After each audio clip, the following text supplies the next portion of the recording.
I'm gonna fight them all. A seven-nation army couldn't hold me back. They're gonna rip it off.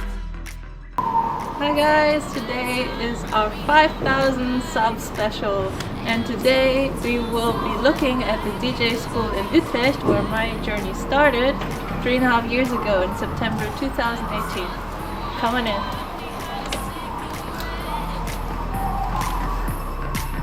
And the message coming from my eyes says leave it alone, alone, alone, alone, alone.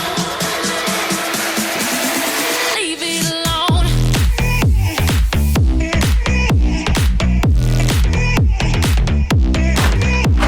Hey! Long time no see.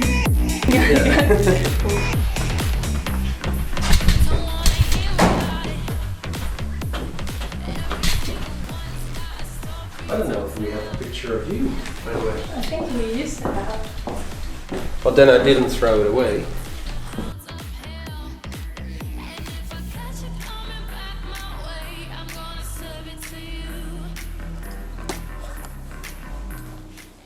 Hello Boris. Hello, camera. Tell us a bit about yourself. Where are you from and when did you become a DJ? Whew, has been a while. Hi, I'm Boris. I'm from Holland, the Netherlands. I live in Utrecht, born in Utrecht. Lived in Antwerp and Barcelona as well for a short while, but I came back to Utrecht, the heart of Holland. And I used to be a drummer and a guitar player when I was from the age of 8, guitar age of 11, and I did them both I had lessons for 6 years. And around my 16th, I wanted to become a DJ, or at least start DJing. But of course you had money for a few things in your life, so it was either buy a scooter or buy a DJ set, or a scooter or a DJ set. So it became a scooter. And so I didn't start DJing then, but after a while I bumped into a few friends who had a DJ set. So they let me practice a little bit, and I started collecting music already from the age of 11, 12 on. So I had already a music collection, but not a DJ set. But because of my music collection, people asked me to spin at student parties, etc. So I just rented the equipment, and after a few times I was like, I want to buy my own set. So I think around the age of 21, 22, I bought my first Technics vinyl set. A lot of money, but it was worth the investment. So that was the start of my DJ career. That was part-time always in the beginning. I started working in bars, restaurants, hotels, cafes, and at some of them they needed DJs as well, or they used DJs. So I started DJing there as well, and then it grew to more gigs, being asked to spin for the International Film Festival in Rotterdam. That was my father founded that. I spun for the Dutch Film Festival here in Utrecht. I did corporate things in Switzerland for Capgemini in Paris, many things outside of Holland as well. So after a while, just being a hobby on the side, it became sort of a semi-profession next to my profession working in restaurants, etc. And after a while I was fed up with the restaurant business, so I was like, I don't know what to do with my life. But then the girlfriend I had back then said, well, you like to teach people things and you're good at it, so isn't that a good combination to have your passion for music, the DJing part, and the teaching part? Is that not something you can do in teaching? So the DJ school was born. Cool. So do you remember what it was like when you opened up the school? Was it difficult to find students? Do you remember the beginning? Now, actually, it wasn't that difficult. Well, it's not that it was booming straight away, but I just made a website myself, a very simple one. First I thought of the DJing as teaching. Could it be something? And then I thought, okay, there are some people I know in Utrecht that are DJs and are teaching, but they just do it once a week. So, but I know of a few DJ schools in the rest of Holland that are there, and Utrecht is in the heart of Holland, so either there's no market or nobody found it yet. So I just looked up what they used as URLs, and I thought, okay, so everybody uses DJ School and then their city behind it, .nl. And I searched DJ School Utrecht.nl. Oh, it doesn't exist yet. So I bought the Utrecht.nl and I started my website, and then within a few weeks there were people coming in through the website, and I was like, oh, this is easy. But besides that, I was still working in the cafes, the restaurants, etc. So I kept it on the side, and gradually I went from 4 days to 3 days to 2 days in the restaurant cafe business, and I grew my school, and after a while I didn't need the horeca anymore, and I could just live on my DJ school work. Wonderful. So do you remember how many students you may have taught by now? Or do you know approximately? Or how many do you get a year? That's a very good question, because I think it's about 12 years ago now. We're in 2022 now, so it's maybe even 13 years already. And I started by myself, and after a while I got requests for group things, for companies, for bachelor parties. So I started hiring freelance DJs to help me with that, and with things I couldn't do. I wasn't able. For instance, scratching is a profession on itself. It's very hard. I would love to learn it, but it's you have to practice a lot, and I didn't have time for that. So I hired a scratch teacher. I wasn't able to use Ableton or Cubase or FL Studio as music production programs, so I hired freelance teachers for that as well. And so the school got bigger and bigger, and we got more and more students. So I never counted how many students we have or had, especially because you have students that just came with a package of maybe 10 hours or 20 hours, or took 4 packages of 20 hours, and they were 80 hours in 1 year. And some people came with a group, so you had like 40 people at one time, but just for 2 hours in 1 day. So it's hard to say how many people I taught, but I guess hundreds, maybe 1,000, maybe 2,000. A lot. Wow. And you also did a summer school, right? Yeah, twice. Yeah, we did 2 summer schools, because we bumped into a lot of requests from people from outside of Holland, and they asked for a long-term course.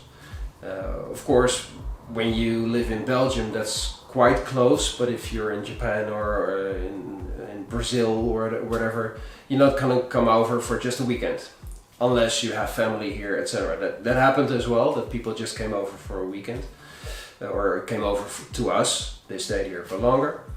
But then I thought maybe we can do sort of a summer course and do that for a month. So 4 weeks, and we did that the first time, and it was awesome. We had a girl from 16 years old that came over from Japan. She came here, and she was like, the first thing I asked her was like, what do you think of Utrecht, of Holland? She was very timid. She was like, I don't know yet. And I was like, okay, we'll see what happens to her, if she will like it, if she gets homesick or whatever. But she gradually became more open. She started going out with the people from the summer school to see things of Utrecht, and going out to parties, etc. And after 4 weeks, she didn't want to go home anymore. She became very European and unlike Japanese. So it was very, very fun to see. And we did the summer school twice. A few years in between we didn't, because of some. The first summer school was sort of a gift that people came over, and it all fell into place. And the second year we had a lot of people that applied for it, but for instance, we had a lot of people from India and Indonesia, and they didn't get a visa. So we had a lot of applicants, but they couldn't come.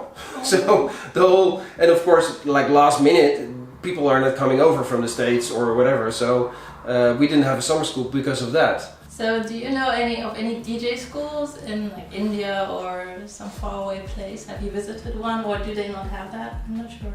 Is it more a Dutch, German, European thing to learn mixing, or what do you think? Well, in the beginning, when I started the school, even in Holland, there weren't that many, maybe 6 or 8, and now there are like 80. If you look around, there can be just one person teaching, can be a whole school, and it's the same for other countries with their schools. So in the beginning in India there weren't any DJ schools, and now there are.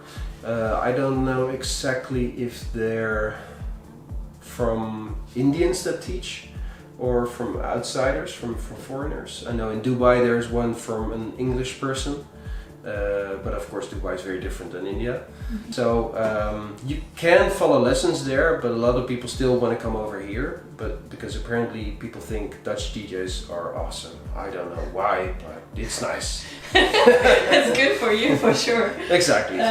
Okay, so do you think that anyone who comes through these doors can actually learn mixing? Is that a thing anybody can do? Yeah, my philosophy is anyone can learn it, but I always compare it to getting your driver's license. Person A maybe needs 4 lessons, person B maybe needs 40 lessons, person C maybe needs 400 lessons or 4,000 lessons. And sometimes even people say to persons that need the 4,000 lessons, you are never gonna learn. But then my perception is, then the teacher is maybe not good enough. Because if you have, as a teacher, you need patience, and you need to see why it's not working for the person and try a workaround to see if that works for the person, or try another workaround. Time and over and over again until the person knows. Even people with disabilities came here, and while their attention span is very short, from the heart they're able to do it. But the trouble with most people, or in general, if you're trying to learn something, your head takes over from the heart. Just if you're able to drive a car, you know that how to do it automatically after you've been taught.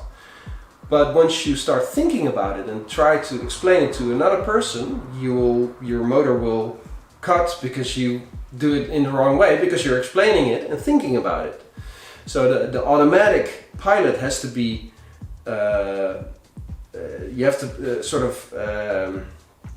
put the batteries in the automatic pilot, and if that once that is working, then you don't think about it anymore and you can do it. So the thinking part you have to turn off, and then after a while you will get it. So that's my perception of anyone can be taught. That's very nice. But do you think the same goes for vinyl? Because vinyl is even more difficult? It's more difficult, but it's less difficult as well. I learned myself how to DJ with vinyl because there was nothing else. There were no DJ school, there was no internet, there was nothing. Just maybe a few friends that could help me with some things. But there was nothing that helped me. I just had to do it myself. And well, you had some vinyl lessons too. Yeah. You know that it's really hard. But the thing is, the more things you have that help you, if you have those things, they make you think again. And with the vinyl, you don't have the helpers. So you are bound. The only thing you can do is listen to your ears and your heart and just go with your gut feeling. And once you pick up that, then anyone can learn how to spin vinyl. And once you learn how to spin vinyl, you can spin with anything. Perfect. Okay, and what do you think? Many people think DJs only, they see this DJ on a big stage at a party, pressing a few buttons. I mean, what do you think is the most common misperception of a DJ in society for people that don't know how it actually works? Of course, that depends on the person and the perception of what kind of DJs they watch at, and if they like DJs or they dislike them. But I bumped into a lot of people that came here, especially the ones that came here just for one workshop, for instance, for a company or bachelor parties. Their perception was that a DJ doesn't do a lot, or they ask, like, I see them doing a lot, but I don't hear what they're doing. So are they doing anything, or aren't they doing anything? And then I always say, well, there are two options, one of each. Either they're not doing anything, or they're doing it so good that you don't notice that they're doing something. And then that's a good DJ. The bad thing about that is that if you do it so good that nobody hears it, it's sort of a not really gratifying thing, of course, because everybody's thinking you're not doing anything. So it's, you know what I mean? Yeah. But still, I prefer myself to use the effects in a subtle way that you don't notice them that much. I always say try to apply them in a way that it could have been done by the producer as a part of the song, instead of as an extra thing the DJ puts on top. But that's my perception. It's not the best perception, it's just my perception, and you can do whatever you want with it. Alright. So do you have any valuable tips for a complete beginner, like someone who doesn't know how this works at all? How do these... Don't buy your DJ set yet. That's the first mistake a lot of people do.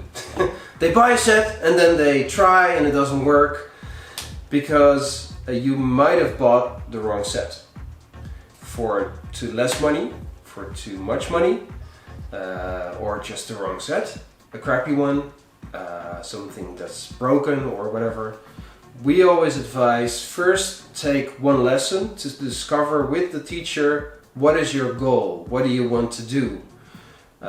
Because especially if you're, of course there's a generation thing, but we notice, for instance, people that are like 40 up and they buy a set, they go to a shop instead of buying online. And then the shops that are there, usually the shops they go to are not the DJ shops, but shops that sell audio equipment. And those shops don't really have a lot of experience in DJ things. So they just sell you something with good advice, good intended advice, or not good intended because they just want to make money. And people come to us with stuff, is like, what did they sell you? So that's of course a really bad example. There are better examples as well. But we get a lot of people that bought sets and that may not work for them. And that's a waste of money. So it's better to first grab a lesson and then discover what your goals are, your wishes are, what your budget is. For instance, this is a hobby. A lot of people start and stop again within very short period of time. So there are a lot of second-hand equipment for DJs that you can buy for a very good price, even with guarantees in it. So why should you buy a new version if it's practically new for less money? And you can maybe for your budget get a better one for the same money, but better equipment. So we can advise you on that. We don't sell anything, so it's a good advice because we don't make money on it. Great. So for you personally, what do you love to mix with the most? What's your favorite equipment right now? Well, still vinyl is in my heart, and I still love to spin with vinyl. But it has its advantages and disadvantages. So it depends on where I'm spinning. And with vinyl, I'm not really up to date. So it depends on where I'm spinning, if I can spin vinyl, because maybe the music is not suitable for that party. And of course the disadvantages are that you can do less things with it. So for instance, loops or effects or faster switching or whatever. So in the digital world, I prefer Pioneer because it's really user friendly. But Denon is a very good second brand as well, and it became very user friendly as well. The only thing is you hardly bump into Denon equipment in clubs or in cafes, because they might already have equipment and then it's already Pioneer and they don't have room for a second version. On festivals sometimes it's different, because top-notch DJs, for instance like Label Luke, prefers Denon now, and he says if I'm gonna spin, Denon needs to be there, so they arrange that. So I like Denon as well, and it has some very nice advantages to Pioneer as well. So it's hard to choose for me. It depends on what I'm doing.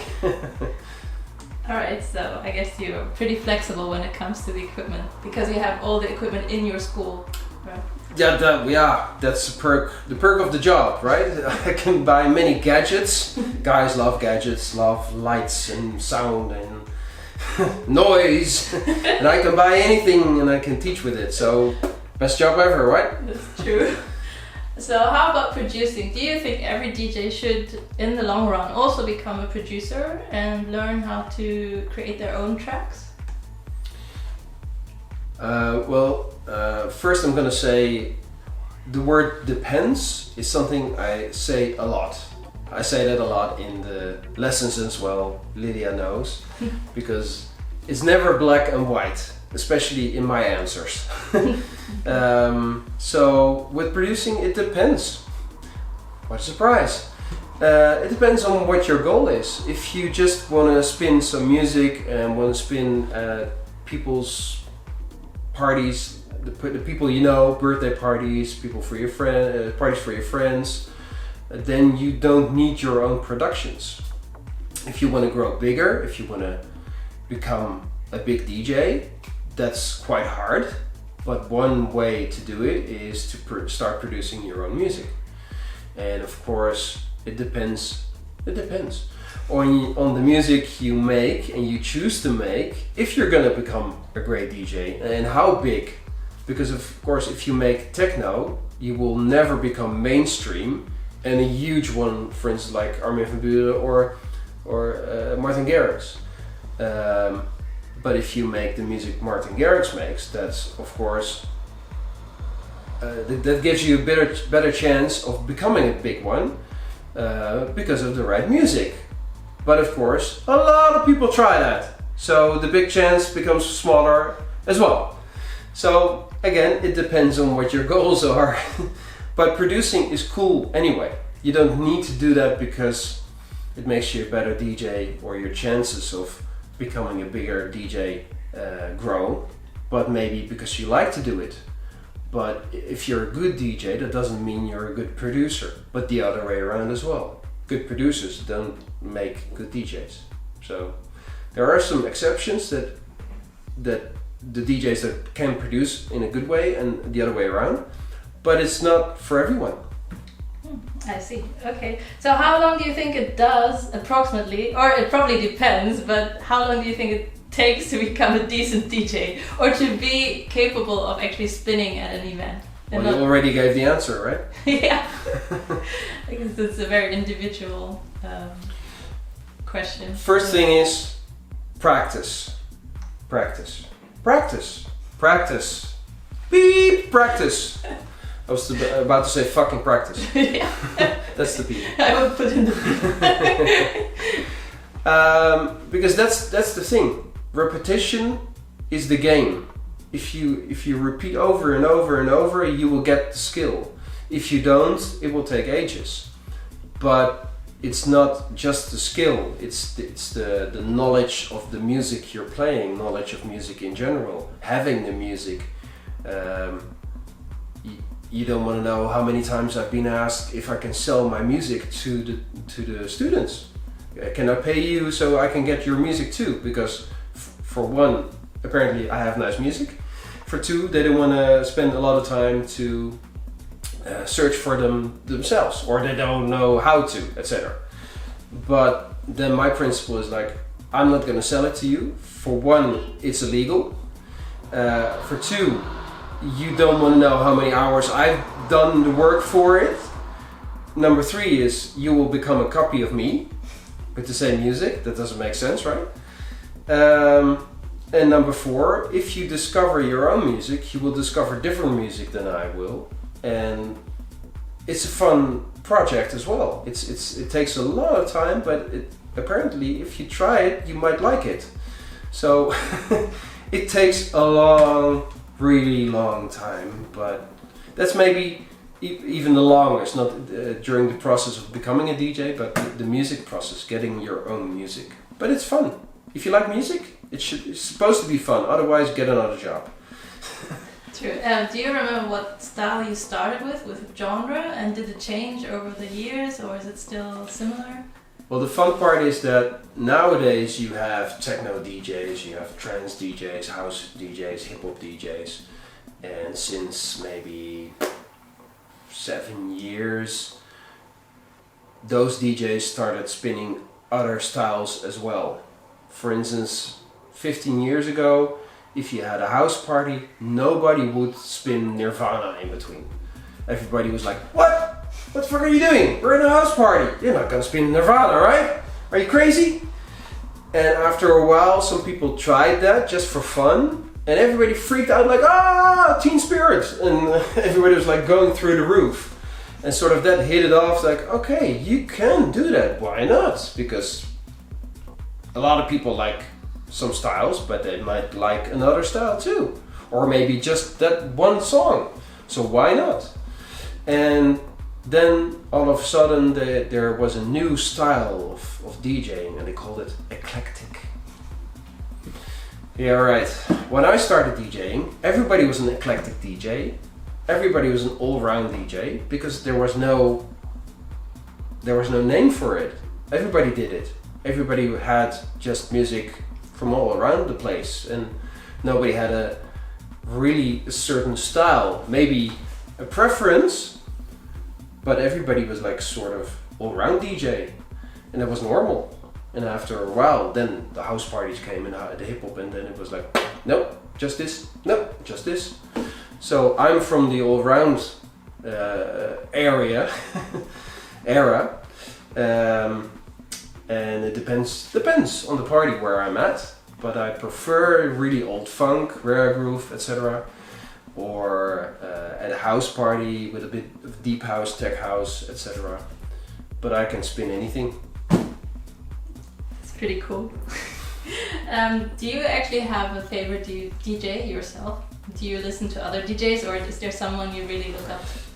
Very few, because when you start teaching something, then you are becoming very uptight in your choices. Nothing's good enough anymore because you know what is wrong, and you hear things even better if somebody's doing something wrong. So I cannot go to parties anymore because the DJs always suck, and I'm not able to enjoy the music. I enjoy the parties more when I'm spinning, because then I hear music I like, and I know that it sounds a bit arrogant, but then I know the DJ is spinning right. I make mistakes too. I admit it. Every good DJ makes mistakes too. It doesn't matter as long as you solve them and admit that you're making mistakes, because you're human. If there aren't any mistakes, then you should doubt the fact if the set is really a real set, or maybe it's an Ableton cut up copy-paste set. So I don't mind if people make a mistake. Depends on how many mistakes and what kind of mistake, and if they solve it. But there are two DJs I always say I really like. One is a Dutch one. He's called La Fuente. He's a guy who's really cool dressed, a bit of a yogi. He's like a sort of a long dress with a lot of beads, and he's really cool hair. And when he starts talking, he really speaks in a Brabants accent, the lower part of Holland. That's very funny if you hear him talk. It's like, oh, that's very different. But he's very engaged with his audience, very engaged, and he spins sort of a Latin vibe music. So yeah, I'm really fond of them. Actually, we went to a festival with the summer school, and I bought tickets for them and said, okay, this is not just for fun, but it's sort of an assignment. Just go around, enjoy it, but try to find the worst and the best DJ and tell me afterwards why. And they all pointed at La Fuente as the best, individually. They didn't know from each other. My girlfriend too, and me too. So that says something. So check them out, La Fuente. So if you look back at all the years of DJing, what was like the weirdest thing that ever happened to you while you were on the job? Is there anything you remember? The weirdest thing. Or maybe the most memorable thing? Yeah, of course, like I said, everybody makes mistakes. So of course I had sometimes when I just was dancing behind the decks and I just turned the music off or something like that. But those are stupid, not really memorable things. One of the few DJ gigs I did that was awesome was at, I think it's called U-Dance. We used to have in Utrecht sort of a festival in the city where they had concerts all around the city that were in genre blues, and you had a jazz version as well, the blues route and the jazz route. And after many years they thought of having a dance version as well, and they started it and called it U-Dance, and I was asked to spin there as well at one of the stages, and it was one of the most awesome stages because it was next to the Dom Church, and they built a stage that was like on 4 poles and it could go up and down. And I was of course spinning all the way up, and the people were under me and all around the square, and that was awesome. And because I was up there, it was of course windy, so you were like, okay, I'm spinning here. And that was with vinyl. So imagine me starting there on Friday, the first evening, and of course I knew how to spin, but it was like up there, I was like, oh, this is kind of windy up here. And oh, I need to find the needle. Oh yeah, oh I got it. Yeah, now I have to put it on the record. Okay, let's. Oh yeah, it's not on there. Whoo! So that was kind of scary, but it was cool at the same time. And after a while I got the rhythm, just like you're on a boat. First you have to find your balance and then you know how to work. So that was one of the most awesome gigs, I think. And one was the end of the International Film Festival. It was the day after the finale. Then the people that worked there always had a party, and I spun at the film festival as well, but at the personnel party as well, and that was an awesome party. I had to come back like 4 or 5 times. We want another song! I couldn't go home. That's what it's supposed to be like, right? When you're DJing. Exactly, yeah. People don't want you to go, turn the music off. Exactly, and I remember spinning my last song, I think was a Prodigy song, and I think it was Smack My Bitch Up. And then it went through the roof. I still get goosebumps thinking of it. That's amazing. Yeah. But you do spin on a lot of moving objects, right? Because I've seen you spin on boats on the canals in Utrecht, and you also spin on a sort of car or van for the inline skate parade, I think. Yeah. So, what's that like? After the U-Dance, the balance act, I started, oh, maybe I can do this more often. The skate parade is really cool to do. That's every year in, I think it's in July and August, and I think it's maybe 4 months, June, July, August, September. They have every Friday there's the skate parade. They have people riding one route in Utrecht, and every Friday there's a different route. And they have a car in front, and then the people skate behind it. And depending on the weather, depending on the day, it can be like 80 people, but it can be like 500 people as well. And of course the people way back don't hear the DJ because the speakers are on the car in front and they're too slow. But that doesn't matter because halfway they have a break, they hand out drinks and you're on a square and you can spin for everyone. I don't make any money on it. Everybody who does the skate parade works there, does it for free because they really like the event. And I love to do it as well, so I do that too. The boat was on King's Day. Because of Corona, we couldn't go anywhere. And I invented, in Corona time, a silent disco app, an online silent disco. And so you could watch 4 DJs at the same time. And one of the DJs I was spinning on a boat, on the canal, streaming to that platform. So that was awesome, yeah. That's great. So before Corona, I was once on one of your boats for King's Day, and it was like a silent disco boat. So there were, I think, several boats, and we had different channels, and we could choose which DJ we wanted to listen to, and we could dance on the boat while driving. So that was amazing. So do you think that will happen again this year or next year?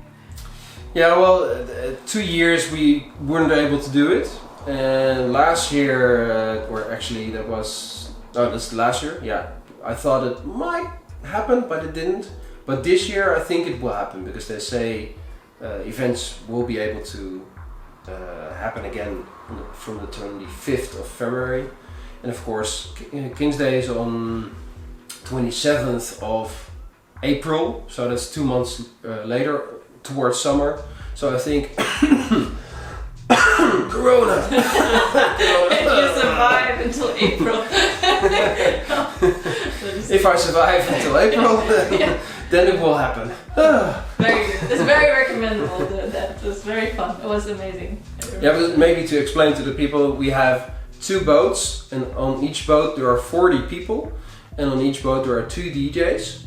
And with the silent disco headphones, you can listen to the DJs from the other boat as well. So you have 4 channels to choose from, and you're with 80 people having a party on 2 different boats. So sometimes you see the DJ on one boat trying to talk to the people and do something, and nobody on his boat responds. It's like, what? And then you see the other boat explode to his music. So it's a really weird experience, but it really is awesome. Yeah. As I see, you have turned on the gear. Yep. And you're ready to show us a bit, but at home, what kind of headphones do you actually use at home? Well, at home is very different because when I produce or do a radio show or I have different headphones, you have different headphones for different purposes. So if you produce music, then you need different headphones than when you're DJing. At the school we have very cheap ones from DJane. I think from Thomann you have Fame. It's the same headphone, only a little bit shiny, but for theirs it's exactly the same headphone. It's a very cheap one. It's only 18 euros, 1/8. But I tested like 5 years ago 10 headphones in the range of 10 euros until 40 euros. And this was actually the best, especially price-wise. So you cannot take out this one, but you do have the large plug and the small one. So you can even use it for your phone, etc., for your laptop. And it can swivel, etc. So for the price, this is actually a really good one. The one I use when I'm DJing, I used to use Sony MDR V500. That was everybody that used that really loved that headphone, and they didn't make it anymore. They have new versions. I don't really like it. They're a bit smaller, so I stepped to a new one. I bought, what was it? Allen & Heath. One that was quite a good one, but later on I bumped into Audio Technica. And actually that's the same as Lydia using, apparently. And that's a really nice one. It can use a little bit more tightness on the head. If you jump around a lot, then it might fall off. But audio-wise, it's a really good one. And it's about 120 to 140 in euros. So price-wise, for that kind of headphone, it's a pretty good one. Thank you so much for your amazing interview. It was very interesting. You're welcome. And I think one last thing. Do you have any message to all us music lovers out there? Anything you would like to add?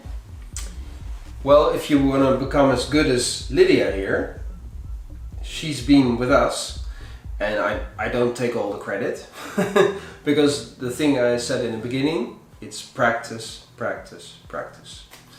And she was at a certain point, she was like, it's too hard, I cannot do it.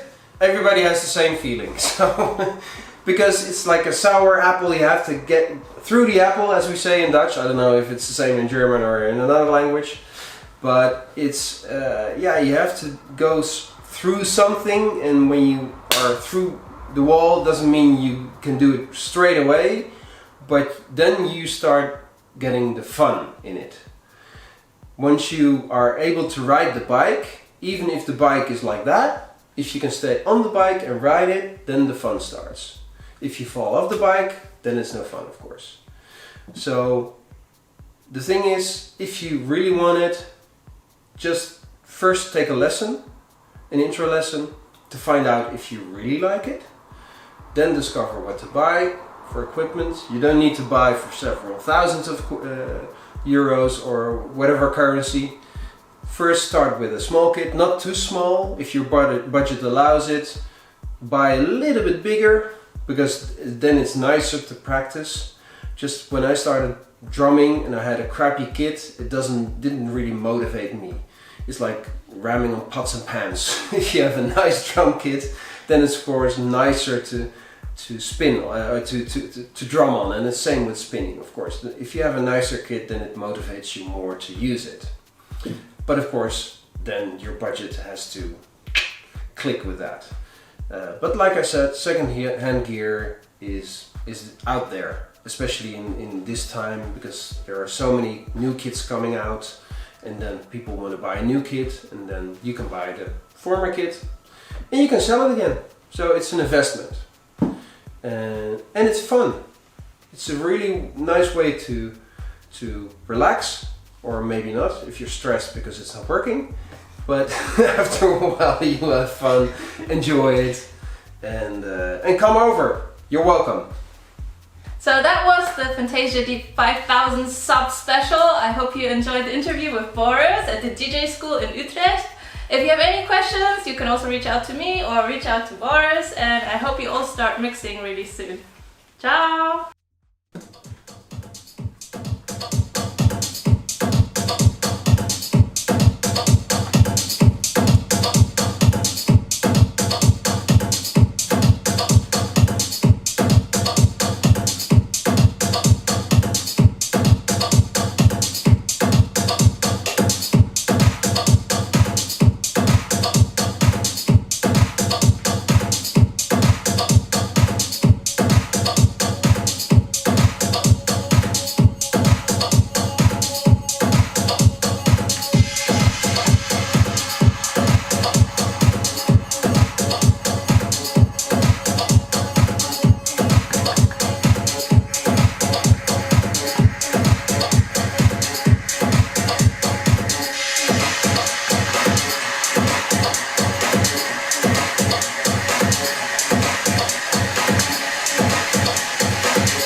A little bit rusty, but it's still there. Nice. Loved it. Thank you. You're welcome. Okay. Thank you.